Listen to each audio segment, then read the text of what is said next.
Perfecto. Entonces yo doy aquí esto. Muy bien. A ver. Disculpe un momentico, yo miro aquí si esto está activado. Sin problema. Perfecto. Muy bien. Ahí me confirman que están viendo la pantalla. Aún todavía no. Estamos viendo a usted. No están viendo la pantalla. Yo sé que en medio del ejercicio que hemos venido haciendo, muchos se han logrado conectar en la primera clase, otros no lo han logrado. Simplemente voy a ir muy rápido a ver que esto me está aquí. Ah, ya, aquí se pone acá esto. Listo. Bueno, em, habíamos hablado de las dimensiones del ser humano.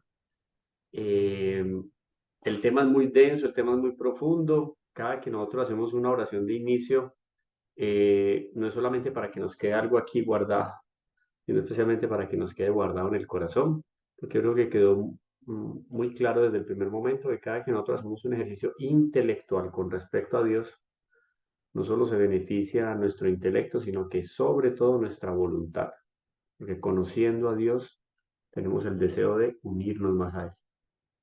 Nada mejor para eso que pedir la ayuda, la asistencia y la compañía de Nuestra Señora en este camino de formación. Entonces vamos a encomendarnos a ella con una Ave María. En nombre del Padre, del Hijo, del Espíritu Santo. Amén. Vamos a pedir la protección, la luz del Espíritu Santo a través de Nuestra Señora, hija predilecta de Dios Padre, madre admirable de Dios Hijo y esposa fidelísima de Dios Espíritu Santo.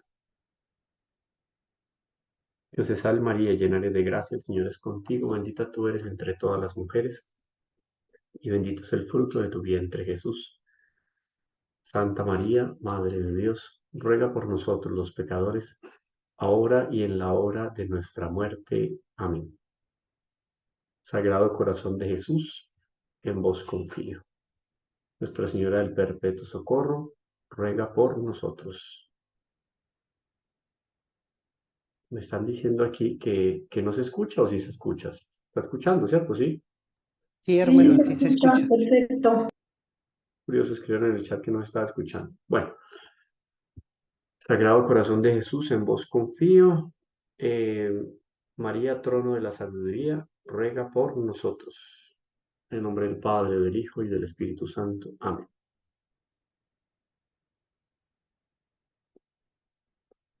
Bueno, entonces la creación, estamos dando las primeras pinceladas sobre el ejercicio intelectual que tenemos que hacer para ubicarnos en todo aquello de lo que es la apologética, la teología fundamental.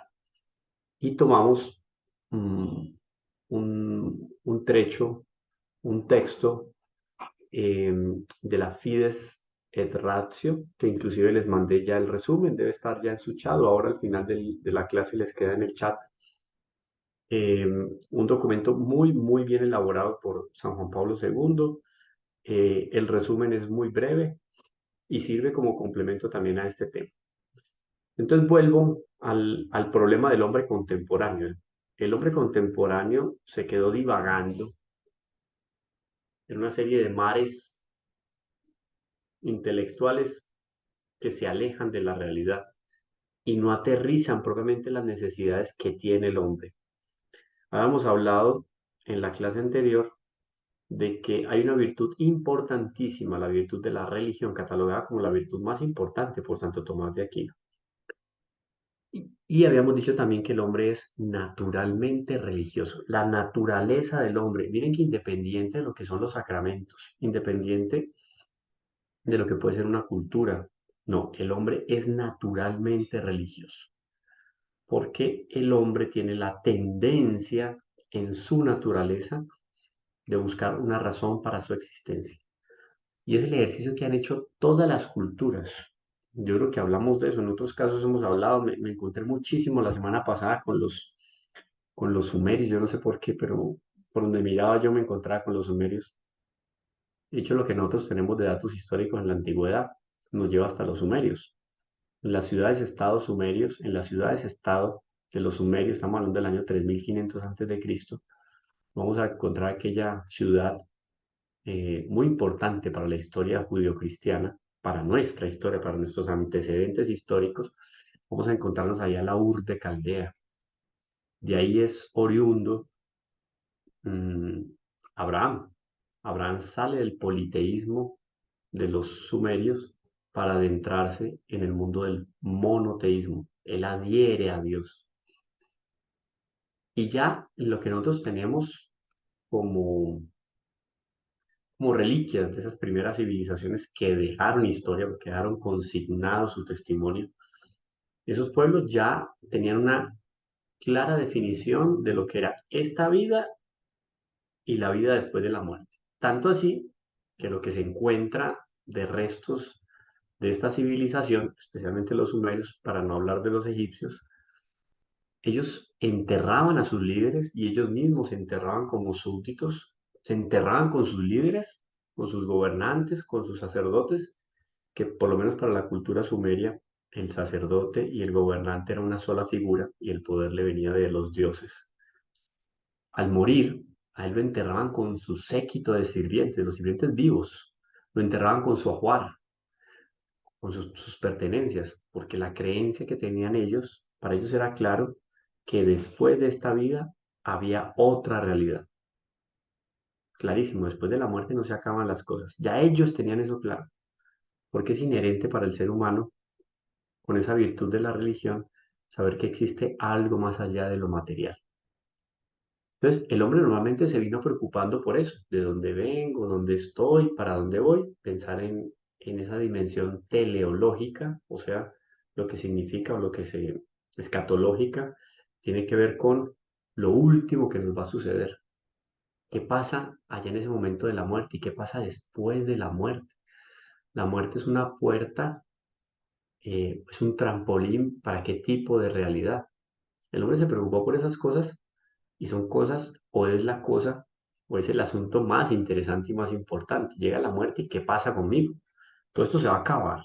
Pues, ¿qué sentido tiene la vida si esto se acaba con la muerte? El hombre tenía su pensamiento direccionado en ese sentido, pero en el mundo moderno y posmoderno que estamos viviendo podemos catalogarlo todavía como la posmodernidad. La modernidad comienza con la invención de la imprenta, con el descubrimiento de América. Ahí comienza la modernidad. Dentro de la modernidad viene la revolución industrial.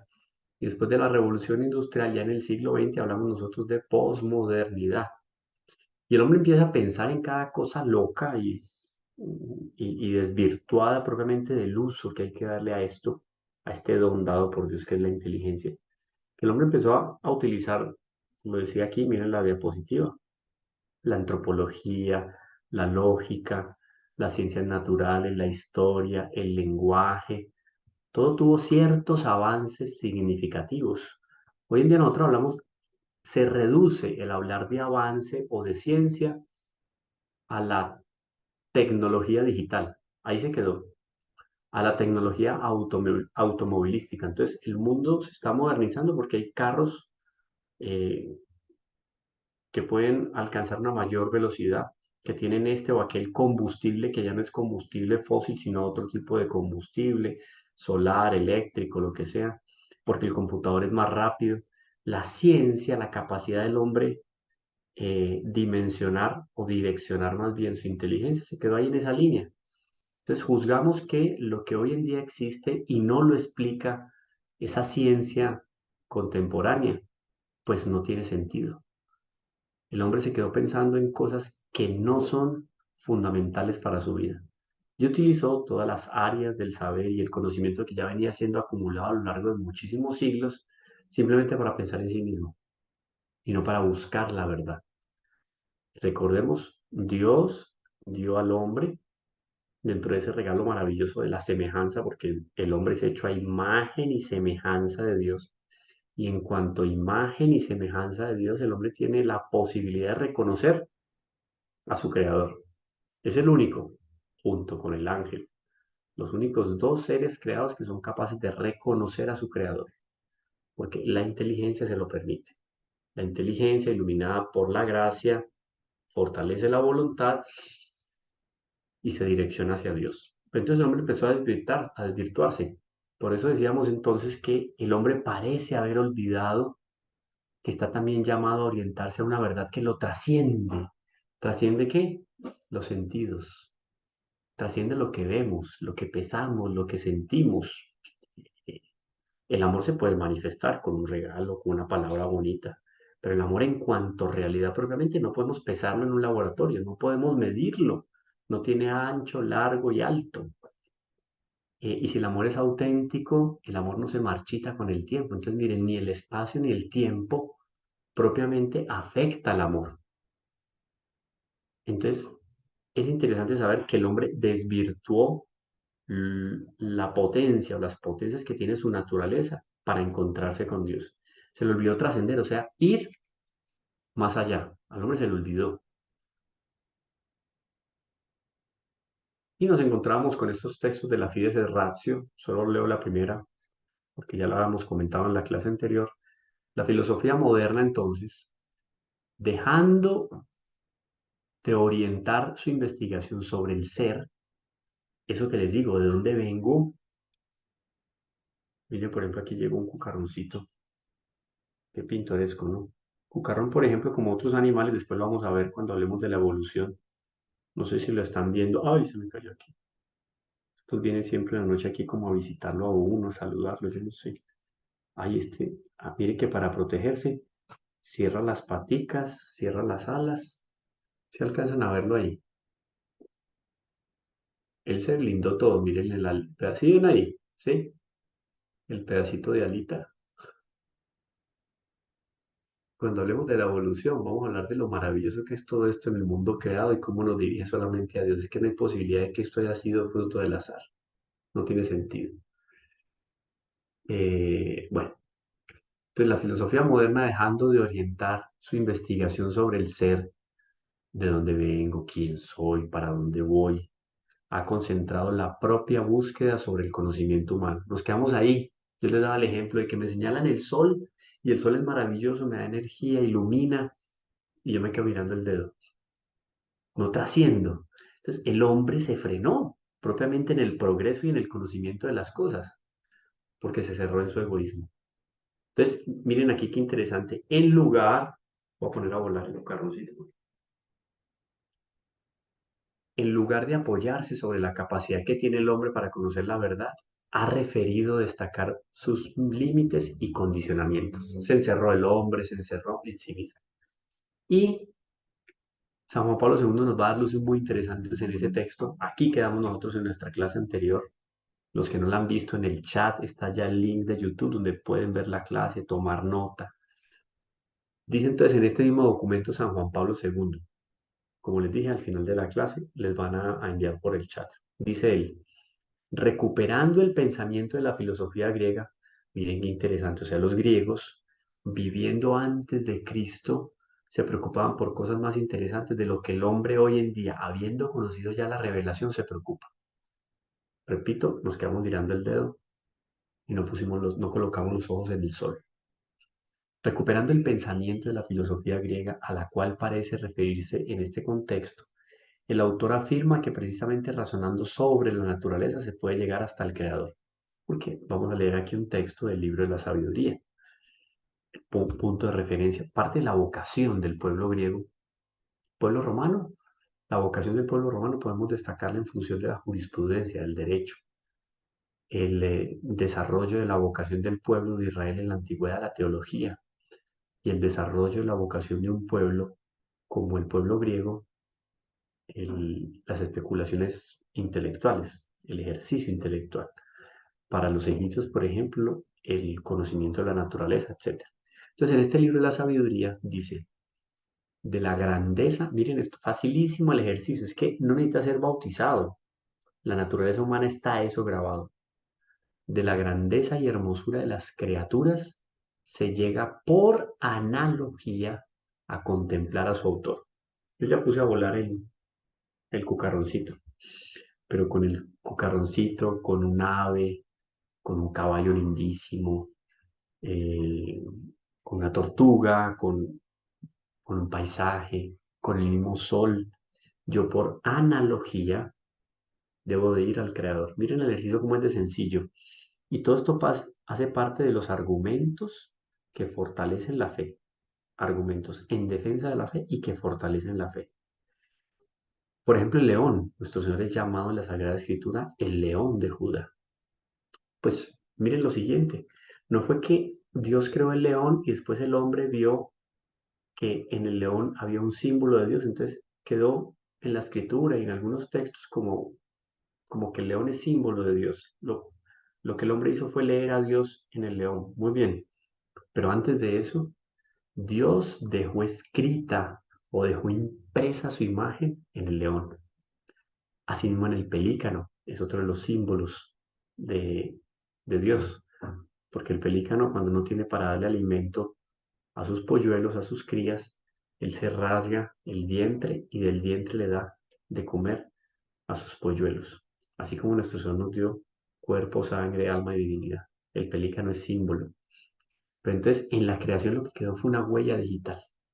Por eso dice el libro de la sabiduría, de la grandeza y hermosura de las criaturas se llega por analogía a contemplar a su autor. El pelícano me reporta a Dios, en este caso la segunda persona en la Santísima Trinidad. Porque una vez hecho hombre, Él se entrega por nosotros y nos deja su cuerpo como alimento. Es un símbolo. Pero desde un inicio en la creación, lo que Dios hizo fue en esas criaturas dejar un reflejo de Él, una impresión dactilar. Y en cuanto la criatura sea más perfecta, mayor reflejo o mayor analogía tiene con respecto de Dios. Eso es importante tenerlo en cuenta. Eso es un argumento también. Se reconoce aquí, dice entonces San Juan Pablo II, se reconoce así un primer paso de la revelación divina constituido por el maravilloso libro de la naturaleza. El libro de la naturaleza. La naturaleza es un libro abierto dispuesto por Dios para que en ese libro leamos la existencia de Dios. Dice San Juan Pablo II, con cuya lectura, ese libro de la naturaleza, con cuya lectura, mediante los instrumentos propios, oído esto, los instrumentos propios de la razón humana, se puede llegar al conocimiento del Creador. La teología como discurso del pensamiento, es un discurso intelectual. La teología es eso, es un discurso intelectual. Dan de cuenta ustedes una red, cada hilo que conecta cada hilo y se amarra entre sí y forma una superficie cohesa, es una serie de raciocinios en la teología, es como una red. Y en esa red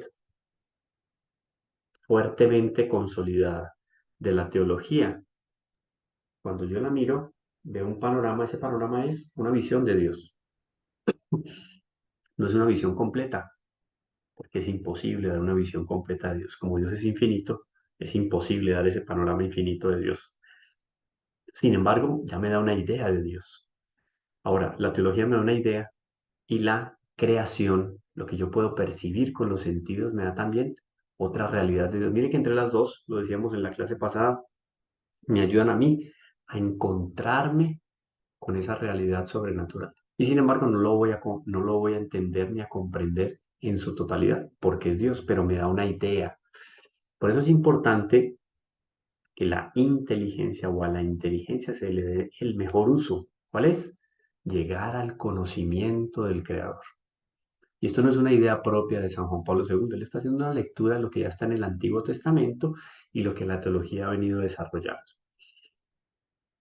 No sé las preguntas, yo veo que alguien levantó la mano, creo que las preguntas van a ser al final, ¿sí? Para que lo tengamos en cuenta. Así lo habían dispuesto la vez pasada. Anoten bien y pregunten. Bueno, no más viendo, miren, viendo este panorama, pues viendo el color del cielo, a veces me parece muy interesante, por ejemplo, pensar a la hora de ver un paisaje de estos, uno dice, ¿qué utilidad tiene ese paisaje? Esa roca, puede ser que esos arbustos le permitan a algunas aves hacer sus nidos. Puede que no, pero puede que sí. El mínimo de beneficio para la creación está manifestado ahí, en esa roca, con esos arbustos. ¿Puede perder o ganar el panorama con esa roca y esos arbustos? Sí, pero no es indispensable. Y eso lo vamos a ver profundamente a la hora de analizar las 5 vías del conocimiento de Dios de Santo Tomás de Aquino. Esto es una criatura. Esto no es un ser absoluto. A Dios no lo podemos dispensar. O sea, Dios no puede salir del panorama. ¿Por qué? Porque Dios es fundamental. Cualquiera de nosotros no es fundamental ni indispensable. Si Dios, de alguna manera, Dios estuviera cansado y parpadear y se olvidara de uno de nosotros, hasta de la historia desaparecemos. No somos indispensables. Dios es indispensable y permanece. En cambio, las criaturas son contingentes.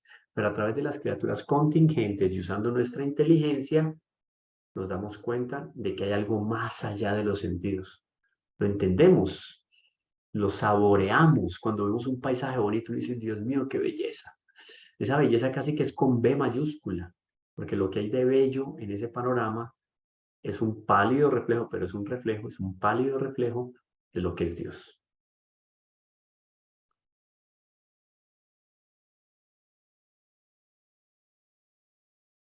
Dice entonces San Juan Pablo II, se reconoce así un primer paso de la revelación divina, constituido por el maravilloso libro de la naturaleza.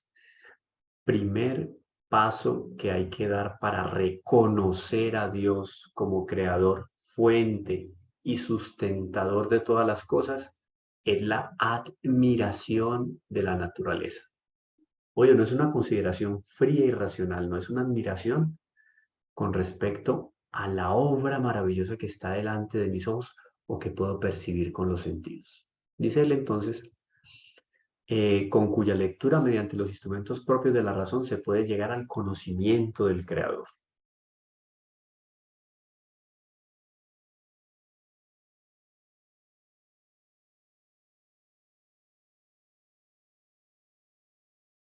Dice aquí.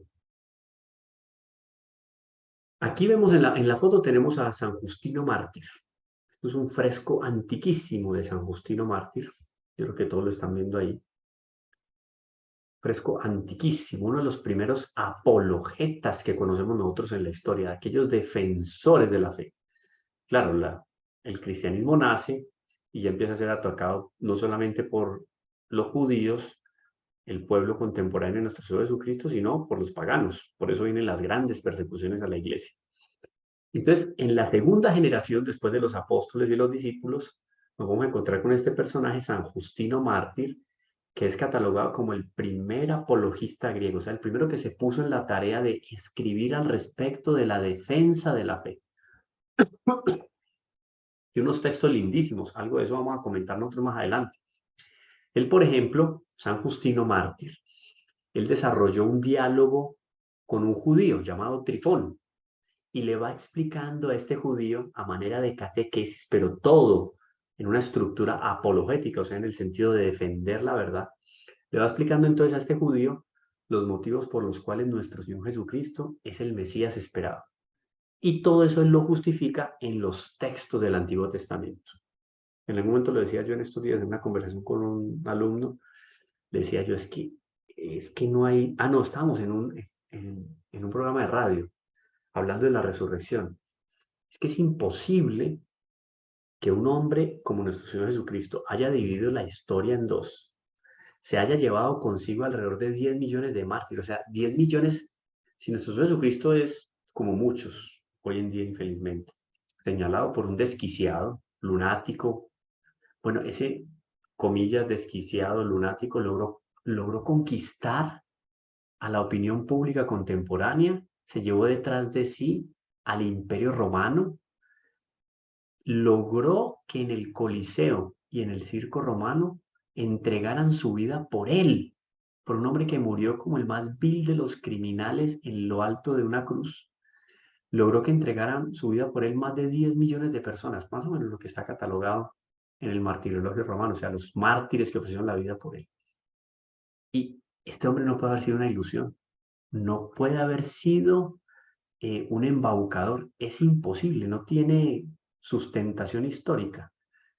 Sin embargo, lo que hace San Justino es tomar los textos del Antiguo Testamento, los profetas, mmm, Pentateuco, todos los textos, el mismo libro de la sabiduría, los salmos, y aplicar todos esos textos a la existencia histórica de nuestro Señor Jesucristo.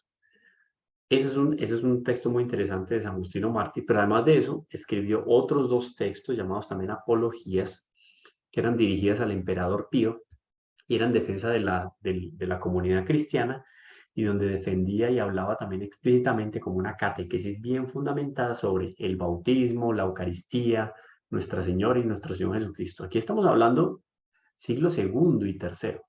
Ya empieza entonces a consolidarse la teología dentro de la iglesia. Y San Ireneo de León, otro de los grandes apologistas de los primeros tiempos, miren que esto se va desarrollando desde que muere nuestro Señor, aparecen los grandes apologetas. Y San Ireneo de León, que es discípulo de San Policarpo de Esmirna, que a su vez San Policarpo de Esmirna había recibido su formación de manos de San Juan Evangelista. Ustedes pueden creer, San Juan Evangelista le dio la formación catequética, lo formó teológicamente a San Policarpo de Esmirna, y San Policarpo de Esmirna a su vez eh, le hizo apostolado a San Ireneo de León. San Ireneo, que obviamente había recibido de primera mano toda la doctrina y la enseñanza de nuestro Señor Jesucristo a través del apóstol San Juan, escribió una obra muy interesante de apologética, para que la tengan ahí en cuenta, que se llama Contra las herejías. Y ahí él se pone a la tarea de refutar cada una de las herejías de la época, porque es curioso, la iglesia cuando nace, ya nace obviamente con enemigos. ¿De dónde nace la iglesia? Del costado de nuestro Señor Jesucristo. Brota agua y sangre, ahí es el nacimiento, no brota la iglesia. Celebramos nosotros la fundación de la iglesia con la venida del Espíritu Santo. Ya desde ese momento la iglesia es atacada. Primero es atacada por Judas, Judas que entrega a nuestro Señor, entregando el cuerpo de nuestro Señor, entrega la iglesia, en el fondo, porque la iglesia es el cuerpo místico de nuestro Señor Jesucristo. Entonces los enemigos siempre están ahí alerta a medida que la iglesia va consolidándose como institución. Y la iglesia tiene que vivir recluida durante casi 3 siglos en las catacumbas, enterrada literalmente, debajo de la tierra, enterrada, y debajo de la tierra, celebrando los sacramentos y partiendo el pan, como dicen los Hechos de los Apóstoles. Entonces ahí como que las herejías estaban un poco calmadas. Sin embargo, llega el edicto de Milán, el emperador le da libertad a la iglesia sale de las catacumbas, y apenas la iglesia sale de las catacumbas, ¡pam!, llegan las herejías.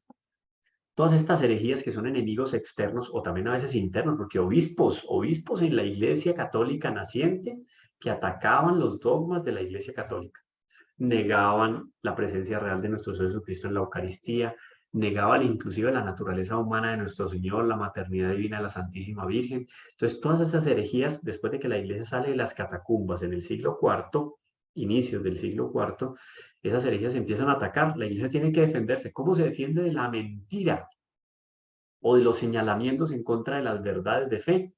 Pues estructurando una doctrina que consolide el pensamiento de la iglesia en cuanto a institución. Entonces, ese fue uno de los trabajos que hizo San Ireneo. Por eso ese texto Contra las herejías. Ahí entonces refuta todas las herejías de su época y empieza a dar argumentos en función de las verdades de la fe y de la Iglesia Católica en cuanto a institución. Esto sucede, por ejemplo, con una genealogía que él escribe al respecto de la lista de los obispos de Roma, o sea, de los papas, hacia el año 180. Él vive en el año 180, la iglesia ya está sumergida en las persecuciones de los emperadores romanos, y en el año 180 él hace una genealogía de todos los papas después de San Pedro. Se pone en esa tarea para defender ¿qué? La continuidad o la sucesión apostólica, o sea, la sucesión de Pedro, aquel que es llamado por nuestro Señor como la cabeza de la iglesia, y tú eres Pedro y sobre esta piedra edificaré mi iglesia. La sucesión de papas hasta el año 180 la define San Ireneo para dejar en consideración, dejarlo claro y en evidencia que la Iglesia es la depositaria de las verdades de fe. Hay un texto aquí que tiene que ver sobre el apostolado de los laicos. Aquí tenemos en pantalla, si lo están viendo, San Pablo VI. Él recibe de las manos del Papa San Juan XXIII, recibe el legado del Concilio Vaticano II y, digamos, en medio de todas las circunstancias complejas y los documentos, en su gran mayoría, mal interpretados por un gran número de teólogos en el siglo XX y en el siglo XXI, hay unos textos muy interesantes que si se leen con piedad y con fe, puede darnos luces al respecto de lo que significa la defensa de la doctrina. Pero también y sobre todo, yo cito este texto sobre el apostolado de los laicos, porque tiene un compromiso muy importante de nosotros, o para con nosotros. Si lo leen ahí, a ver si Karim lo lee.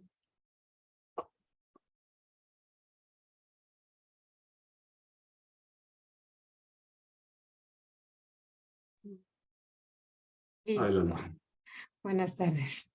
Hola, Karim. Un llamado al apostolado. Más como en nuestros tiempos surgen nuevos problemas y se multiplican los errores gravísimos que pretenden destruir desde sus cimientos todo el orden moral y la misma sociedad humana. Este Sagrado Concilio exhorta cordialísimamente a los laicos, a cada uno según las dotes de su ingenio y según su saber, a que suplan diligentemente su cometido, conforme a la mente de la Iglesia, aclarando los principios cristianos, defendiéndolos y aplicándolos convenientemente a los problemas actuales.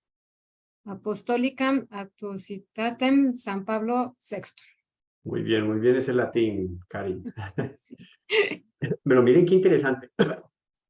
Este texto está escrito en la década de los años 60 por San Pablo VI. Podría ponerlo ese texto en la boca de San Ireneo de León o San Justino Mártir. Porque miren que de las mismas, en el fondo es una persecución, que podríamos decir, no, pero ya no es una persecución cruenta porque no hay derramamiento de sangre. Y claro que hay derramamiento de sangre. En el último siglo podemos contar por lo menos 300 millones de cristianos que han muerto a causa de su fe. Miren que superamos el número de mártires de los primeros tiempos del cristianismo, de las persecuciones romanas. Y pongan cuidado a este texto que me parece importantísimo, porque primero es un compromiso para nosotros, pero también es una denuncia de lo que se está viviendo en el mundo contemporáneo para que no nos hagamos ilusión de lo que está sucediendo. Repito, voy a ir explicando. Mas como en nuestros tiempos surgen nuevos problemas y se multiplican, oído, se multiplican los errores gravísimos que pretenden destruir sus cimientos, todo, desde sus cimientos, todo el orden moral y la misma sociedad humana. Esto es muy interesante porque, primero, porque pone el dedo en la llaga del mundo contemporáneo. Olvídese que el problema del mundo contemporáneo no es la pobreza. Discúlpenme, y van a entender cuando termine mi argumento. El problema del mundo contemporáneo no es ni siquiera el número de enfermedades que se multiplican por doquier. El problema del mundo contemporáneo no es la educación, que la educación no es democrática, que no le llega a todo el mundo, igualmente la tecnología, las comunicaciones. El problema del mundo contemporáneo es un problema moral, moral. El mismo problema que el hombre tenía cuando Dios se hace carne y habitó entre nosotros. El mismo problema que el hombre tenía cuando comenzaron las persecuciones por los romanos. ¿Por qué? Porque el cristianismo no comulgaba, no le hacía cortesía a todo lo que significaban los desequilibrios morales de los emperadores y de sus cortes. No. Crisis, siglo segundo, tercero, cuarto, viene el esplendor de la Edad Media, maravilloso, donde las naciones eran regidas por el Evangelio. Viene el ocaso de la Edad Media, y estalla la revolución protestante de manos de Martín Lutero, cura apóstata. En sus manos está entonces, ¿qué? El látigo de la inmoralidad que azota la sociedad. Y así vamos avanzando durante todas las épocas y el mundo hoy en día, década de los años 60, estamos hablando aquí de hace 80 años, hace 60 años, perdón, hace 60 años, este texto se mantiene actual. Se multiplican los errores gravísimos. Hoy en día que usted no puede señalar, no puede denunciar el error porque usted es perseguido por la justicia. ¡Wow! ¿Cómo así?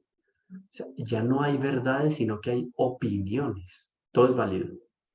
Como bien lo proclamaban, o como mal lo proclamaban en la Revolución Sexual de 1968, la Revolución de la Sorbonne, prohibido prohibir. Se multiplican los errores gravísimos, oído, que pretenden, en el fondo, destruir de sus cimientos todo el orden moral y la misma sociedad humana. Este Sagrado Concilio, entonces, exhorta cordialísimamente a los laicos, oído, ustedes y yo, a cada uno según los dotes de su ingenio. Miren que es un llamado al estudio, a aplicarnos a conocer la historia de la Iglesia, a defender nuestra fe. Y según su saber, porque claro, no todo el mundo tiene las mismas capacidades, no todo el mundo tiene la misma oportunidad. Y según su saber, a que suplan diligentemente su cometido conforme a la mente de la Iglesia. Oído, aclarando los principios cristianos, defendiéndolos y aplicándolos convenientemente a los problemas actuales. Es un ejercicio que uno puede hacer permanentemente. Que mire que lo que estamos haciendo aquí es ejercitando la inteligencia en función de lo que la Iglesia, de cómo la Iglesia nos ilumina para encontrar a Dios. Yo lo encuentro en un grupo social. Yo a Dios lo puedo identificar en mi familia, pero puedo denunciar un error también en la sociedad o en mi familia. ¿A partir de qué? De esa consideración y de ese conocimiento que yo tengo de Dios. Entonces, importantísimo este texto. Y después nos vamos a encontrar con esto. Este es el documento, una declaración. Aquí tenemos a la Santísima Trinidad. Y nos vamos a encontrar con las vías de acceso al conocimiento de Dios. Vías de acceso al conocimiento de Dios. Dicen que todos los caminos conducen a Roma. Aquí son los 5 caminos que nos conducen al conocimiento de Dios. Y estas vías del conocimiento de Dios, explicadas por Santo Tomás de Aquino en la Edad Media, podemos decir que con San Agustín son los 2 hombres más inteligentes que ha dado la historia de la humanidad, nunca superados, obviamente con la excepción de la segunda persona de la Santísima Trinidad que asume la naturaleza humana. Pero estas vías de acceso al conocimiento de Dios son para que todo el mundo se encuentre con Dios, para que llegue al encuentro de Dios. Aquí no es cuestión ni siquiera, oído esto, no, las vías de acceso al conocimiento de Dios no son explicitadas, o sea, no fueron construidas por Santo Tomás de Aquino en función de la fe. Es un ejercicio intelectual. Aquí vamos a hacer un ejercicio intelectual. Por eso la apologética brilla de manera especial o se sustenta de manera especial en un ejercicio intelectual, para que estos elementos, estas herramientas o estos instrumentos les sirvan a aquellos que no conocen la Iglesia. Eso está muy relacionado con lo que la naturaleza humana reconoce de Dios en la creación. Es muy bonito porque Dios nos dejó estas vías para que todo el mundo pueda ir por ellas al conocimiento de Dios. Por eso es que una persona que nunca conoció la Iglesia, que no tuvo noción de la revelación, mucho menos de quién es nuestro Señor Jesucristo ni los sacramentos, a través de estas vías puede encontrar a Dios. O sea, Dios no lo dejó perdido. Dios le dejó 5 caminos. Miren, tienes 5 caminos para llegar a Dios. Y no es que sean los únicos. Digamos que son los más evidentes. Al final vamos a ver que hay otros más.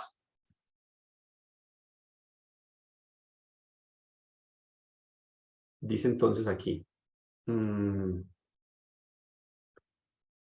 creado a imagen de Dios, llamado a conocer y a amar a Dios, el hombre que busca a Dios descubre ciertas vías para acceder al conocimiento de Dios. Entonces, estas 5 vías del conocimiento de Dios no son las únicas. Estas son las mejor estructuradas.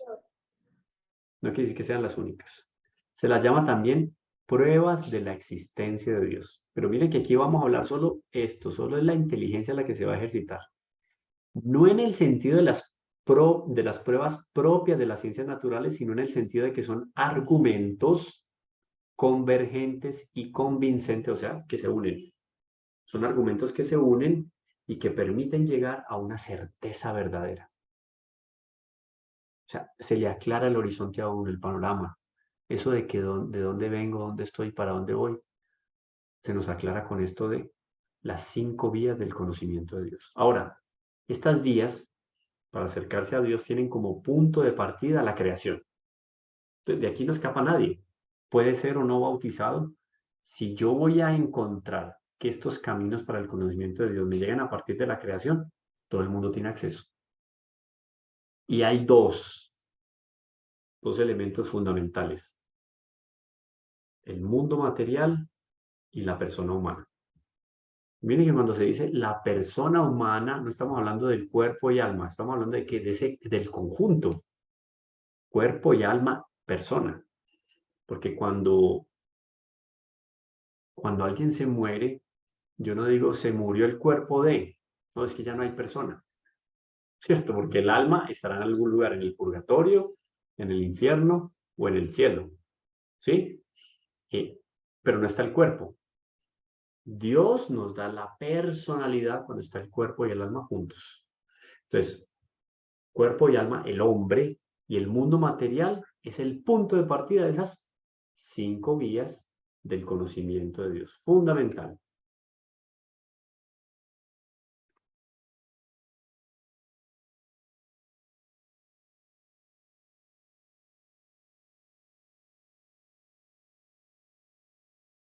El mundo. Entonces son 2 cosas: el mundo creado y el hombre.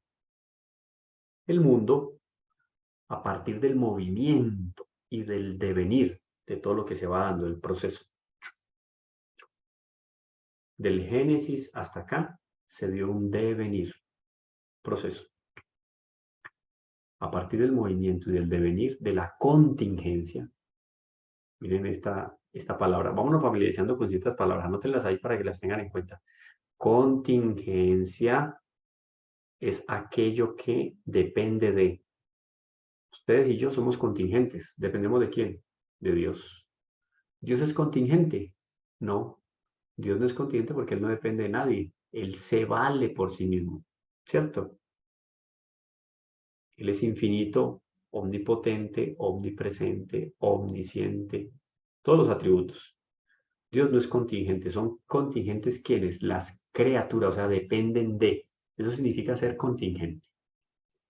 El orden y la belleza del mundo, a través de esos elementos se puede conocer a Dios como origen y fin del universo. Y más adelante nosotros, después de ver estas pruebas, vamos a encontrar que la ciencia contemporánea me confirma a mí por infinidad de experimentos que el mundo no es infinito y que el mundo tiene un creador.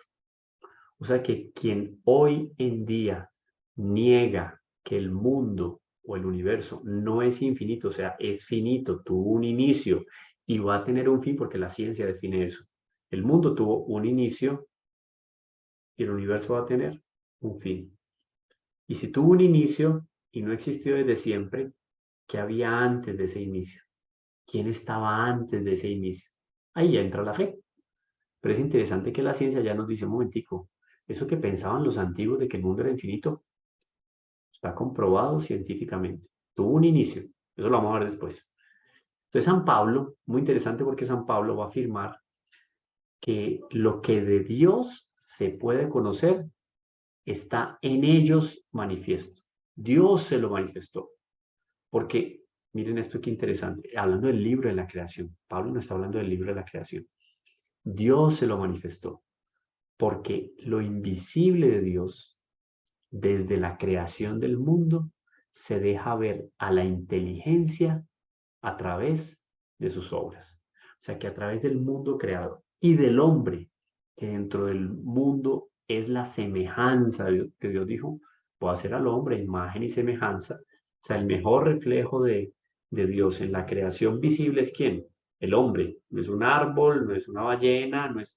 Por eso la consideración de la dignidad humana.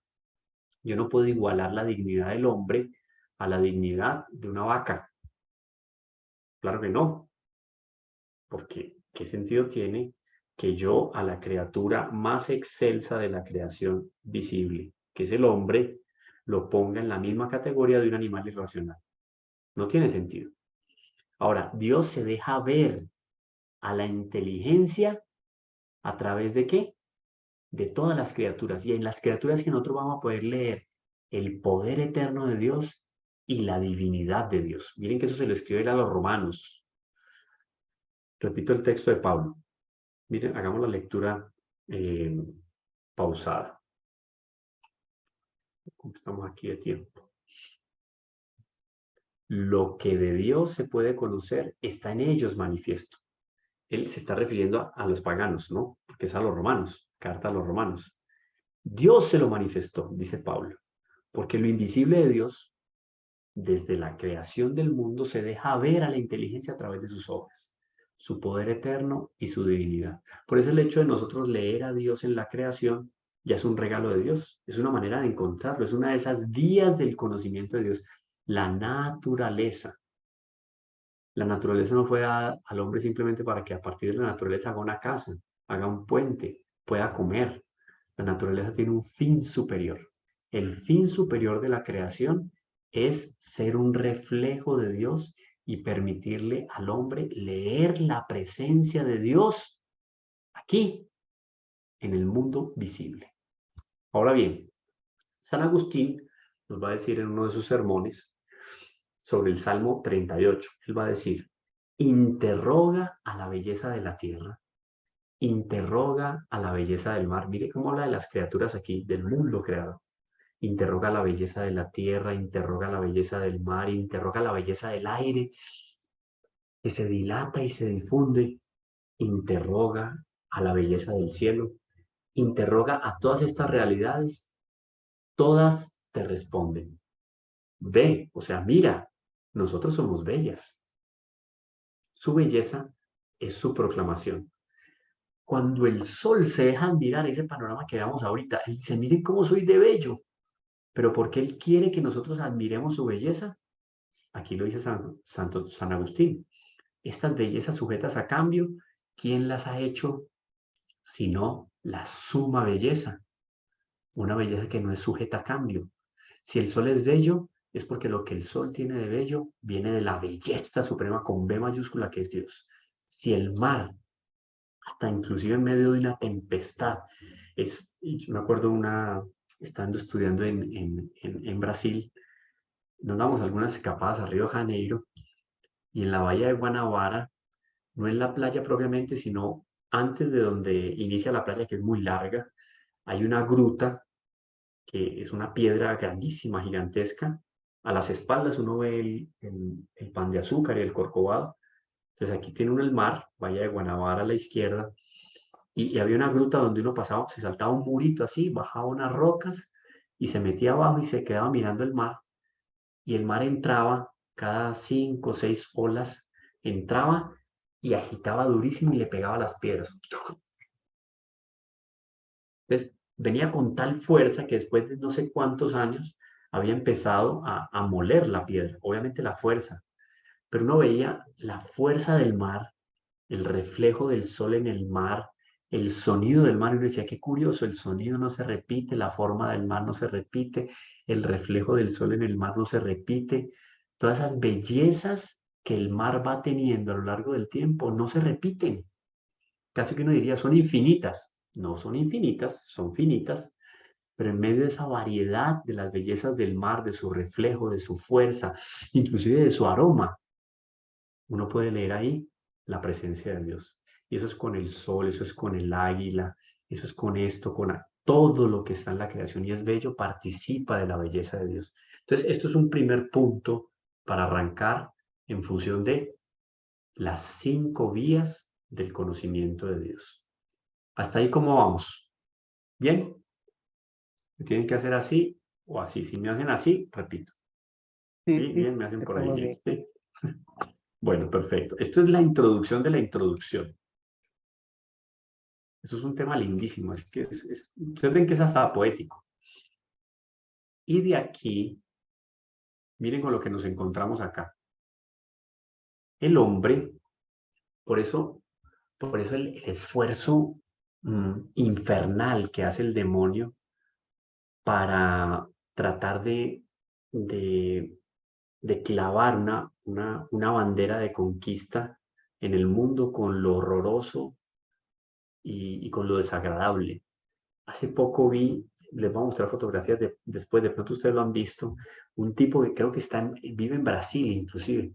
Es un tipo que no solamente se llenó de tatuajes, sino que se deformó la nariz, se puso cachos inclusive, está todo rapado, es una cosa absolutamente horrorosa. Y eso es visto como una alternativa.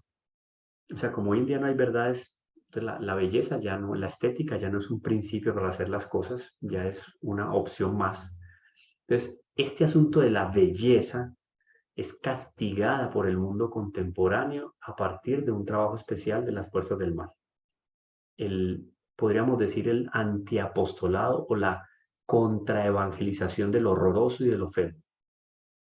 Miren lo que dice el texto. El hombre, con su apertura a la verdad y a la belleza, con su sentido del bien moral, todo esto está conectado, con su sentido del bien moral, con su libertad y la voz de su conciencia. Miren que hasta ahí no ha hablado nada de Biblia. No habló ni de Biblia, no habló de nuestro Señor Jesucristo, no habló de teología, es puro ejercicio intelectual. La apertura a la verdad. Acuérdense que es la verdad, ¿no? La verdad es la adecuación. Esa definición, escríbanla, es muy importante. ¿Qué es la verdad?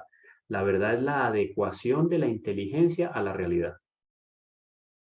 Eso es la verdad, la adecuación de la inteligencia a la realidad. Si yo digo que esto es un zapato, miren, ¿eso es verdad? Si yo digo que esto es un zapato, no, porque no es la adecuación de mi inteligencia a la realidad. La realidad es que esto es ¿qué? Unos lentes. Entonces, cuando ustedes van a una exposición de arte moderno y le muestran un cuadro, y yo vi ese video también, me pareció muy pintoresco, y ya se ha dado la noticia hace muchos años también, habían puesto a unos niños en un jardín infantil a jugar con pintura y lo que resultó sobre un lienzo del juego de los niños fueron y lo colgaron en en una famosa sala de arte de Europa, y todo el mundo llegaba y decía, qué impresionante el autor. Miren eso, la profundidad. Esto es un hombre que fue impactado por el dolor. Él dejó plasmado el dolor en esa obra. Qué cosa tan... Y miren este azul aquí como sale y como se impone sobre el amarillo, porque es un símbolo de... Él quiso dejar plasmada ahí eh, la esperanza de su arte, una cosa así, y van a hablar cada barbaridad. Cuando usted va a ver, eso primero no tiene ninguna armonía estética, y luego menos el autor quiso plasmar eso ahí porque eso fue un niño que lo hizo sin querer queriendo a partir de una pintura que prácticamente se le regó sobre un lienzo. Entonces no hay una verdad que se adecúa a la realidad. Ahí no hay propiamente arte porque no hay armonía, ¿no? Eh, ahí no hay pulcrum, que es el esplendor de la belleza. Pero si nosotros vamos a estos elementos primero, la apertura a la verdad, la inteligencia se abre a la verdad, se abre a la belleza, porque así como el mundo nos habla de lo horroroso muchas veces, también nos habla de la belleza. Y el bien moral nos permite, por ejemplo, el sentido del bien moral nos permite a nosotros leer la bondad en las personas. Y la voz de la conciencia me permite a mí reconocer a Dios también en los diferentes contextos. Y todo esto me prepara para aspirar al infinito. Porque cuando yo tengo esa apertura a la verdad, activada, por decirlo así, y a la belleza, yo estoy dispuesto a conocer la verdad y a contemplar la belleza, yo tengo una disposición para encontrarme con Dios. Porque cuando yo hablo de verdad, de belleza y de bondad en su máximo exponente, que es Dios, estoy dispuesto para encontrarme con Dios. Por lo tanto, a mí, la naturaleza y el mundo creado, cuando yo sé leer lo bueno, lo bello y lo verdadero en la naturaleza. ¿Qué hace? Me abre los ojos para una realidad superior y trascendente que es Dios. Ahora bien, en todo esto se perciben los signos de su alma espiritual. El hombre es realmente espiritual cuando hace esas consideraciones con respecto a las criaturas. Yo les decía, me señalan con el dedo del sol y me quedo viendo el dedo. Eso no es un hombre espiritual.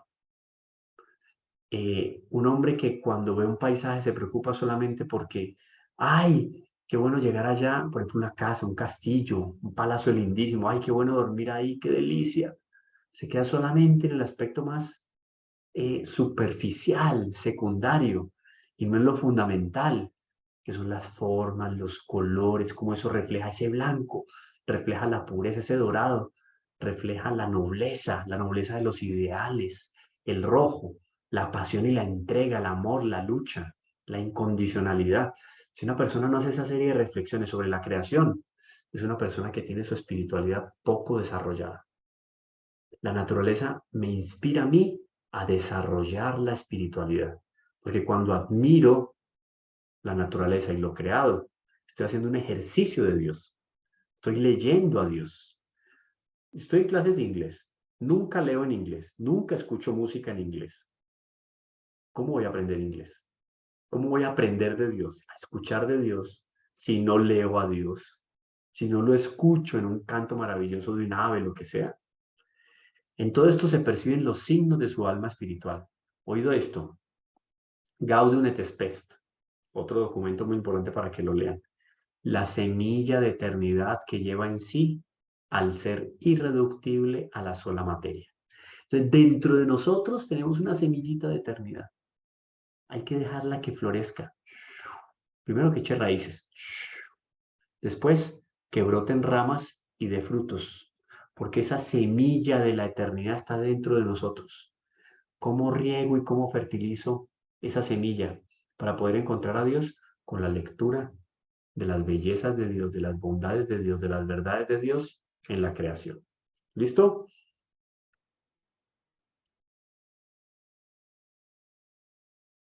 Y vamos con esto de Santo Tomás.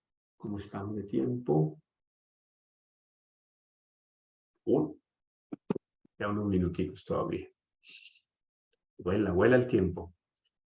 El mundo y el hombre atestiguan que no tienen en ellos mismos ni su primer principio ni su fin último, sino que participan de aquel que es el ser en sí, sin origen y sin fin. O sea, las criaturas que son contingentes, todo lo que percibimos con nuestros sentidos, que fue creado, no es ni el principio ni el fin, no, es fruto de alguien que no tiene principio y no tiene fin. Pero como el hombre contemporáneo es materialista, se quedó en las criaturas y no trascendió a Dios.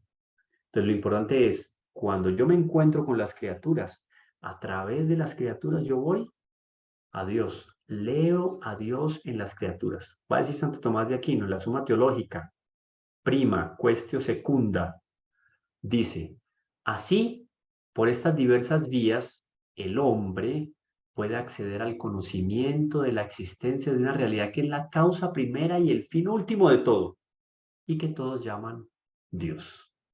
La manera del hombre encontrarse con Dios es una vez conoce, oído, miren cómo la ciencia le da a uno los primeros pasitos para encontrarse con Dios.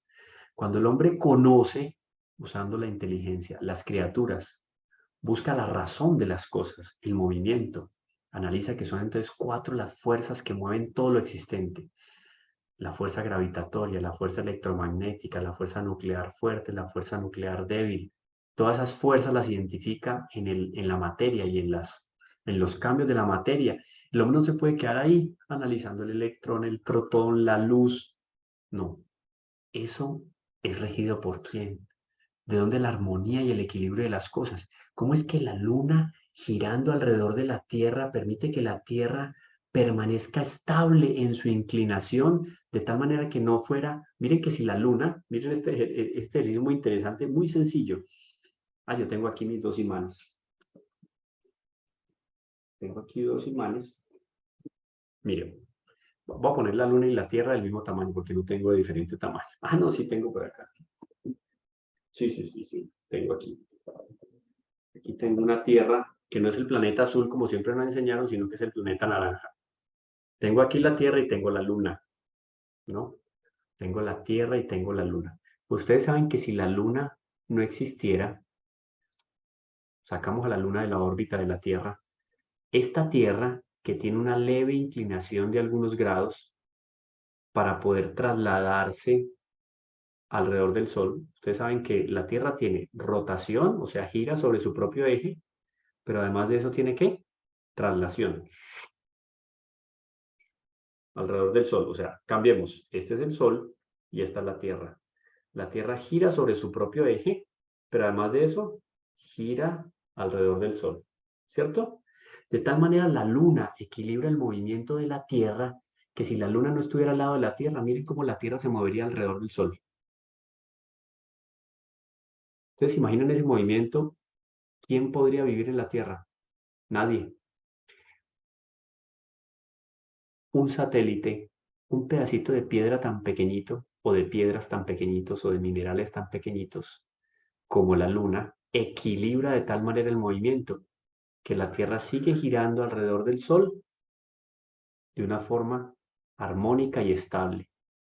¿Cómo no decir que a partir de estos movimientos hay un legislador que mantiene en orden las cosas en el universo? ¿Qué lógica le puedo dar yo a este tipo de movimientos, para no hablar de otros más, y decir que esto está regido por un ser que es el inicio y el fin de todas las cosas? Es evidente, es hacia donde la relación de las criaturas, la existencia de las criaturas, le lleva al hombre. No hay otra explicación para lo que nosotros percibimos con nuestros sentidos. Y eso lo vamos a ver más profundamente. Y este personaje con el cual vamos a abrir nuestra siguiente clase, el padre Georges Lemaitre, un sacerdote belga. Eso ya queda para la próxima clase porque ya entramos en otra temática que es el origen del universo, una prueba de la existencia de Dios. Vamos a ver las 5 vías de Santo Tomás y entramos aquí en el padre Georges Lemaitre, que es el padre del llamado átomo primitivo o la teoría del Big Bang. Yo creo que ustedes en algún momento la escucharon, la gran explosión. La teoría actual